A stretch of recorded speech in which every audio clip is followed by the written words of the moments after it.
ठीक आहे बी life centre मध्ये जमुना परदेशी आई हे जसं तर त्यांना खूप चांगला रिझल्ट डायबिटीज साठी आलेला आहे। ठीक आहे तर त्यांना विचारू आपण की त्यांना किती चांगला छान रिझल्ट आलेला आहे। सगळ्यात पहिले आई तुमचं नाव सांगा। यमुनाबाई परदेशी। ठीक आहे आई तुमचं वय किती आहे?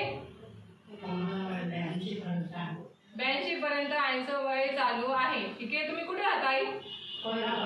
कोयना कॉलनीमध्ये आई राहत असतात। तुम्हाला थेरपी बद्दल कोणी मार्गदर्शन केलं होतं? नाही मी इथे बसत होते ना।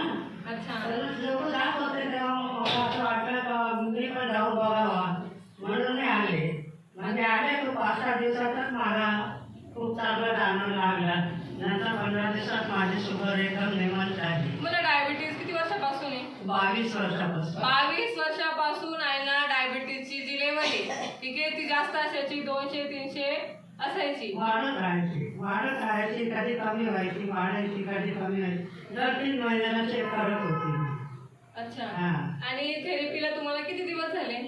आता जानेवारी 1 पासून येते मी मध्ये 8 दिवस काढे राहिले म्हणजे पण आता 1 तारखेला मला 1 महिना होते 8 दिवस कमी। आईला पूर्णतः 1 महिना होणार आहे त्याच्यामध्ये पण त्यांचे 2-3 सुट्ट्या झालेल्या आहेत। ठीक आहे पण 15 दिवसामध्येच आईला खूप चांगला रिझल्ट आलेले आहे। थेरपीच्या अगोदर तुम्हाला किती गोळ्या चालू होत्या? 2 सकाळ संध्याकाळ आईना 2 गोळ्या चालू होतात। खूप पथ्य होते भात खायचं नाही चहा प्यायचा नाही। अच्छा डॉक्टरांनी सांगितलेलं होतं की भात खायचा नाही डायबिटीज वाल्यांना अशी पथ्य पाळावं लागत असतं आणि आईना सकाळ संध्याकाळ 2 गोळ्या घ्याव्या लागायच्या। ठीक आहे पण बघा आई आता एवढ्या दिवसापासून थेरपीला येते फक्त 1 महिना। ठीक आहे 22 वर्षापासून आई पूर्णपणे बाहेर त्यांचा उपचार चालू होता पण त्यांची जी गोळी आहे ती कधी संपलेली नव्हती आणि लेवल सुद्धा नॉर्मल लेवलला आलेली नव्हती। ठीक आहे फक्त 1 महिन्यात आपल्या बी फायटर बेडची त्यांनी थेरपी घेतली। आता किती गोळ्या चालू तुम्हाला? एक सुद्धा गोळी त्यांची पूर्णतः बंद झालेली आहे। ठीक आहे आपल्या बी फायटर बेडनी पूर्णतः गोळी बंद करून टाकलेली आहे। तर आई तुम्हाला हा रिझल्ट बघून कसं वाटतं आहे? एकदम बरं वाटतं। आता मी डॉक्टरकडे गेले ते रिपोर्ट दाखवलं त्यांनी बघितलं आश्चर्य वाटायला लागलं म्हणजे कसे काय ते शुगर कमी झाली। डॉक्टर सुद्धा आश्चर्यचकित झाले की असा काय चमत्कार झाला की तुमची पूर्णतः गोळी बंद करावी लागली। ठीक आहे आता मला थोडं काही खास झालं तर मग जास्त हे झालं तर तकलीफ होईल म्हणे मग थोडंसं चालू करा म्हणे थोडं भात वगैरे थोडं कधी मध्ये चहा घ्या म्हणे। बघा पहिले आई डायबिटीज मुळे भात सुद्धा खात नव्हत्या चहा सुद्धा पेत नव्हत्या। आता डॉक्टरांनी काय सांगितलं की तुम्ही चहा सुद्धा पिऊ शकता आहे भात सुद्धा खाऊ शकता आहे।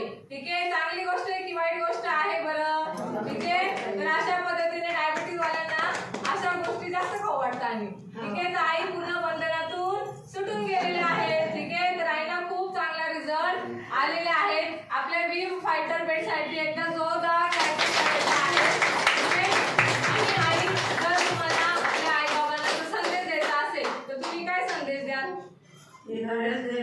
रोज यायचा आणि खाण्यापिण्याला थोडं पथ्य सांभाळायचा रोज येत जायचं नंतर आल्यानंतर चेक करायचा रिपोर्ट आणून द्यायचा कसा वाटतंय म्हणून समजत आता पुन्हा नीट झालेली त्याची आता किती काय शुगर काहीच नाही नॉर्मल झाली पूर्ण। हो नहीं वो वहाँ लिखा हुआ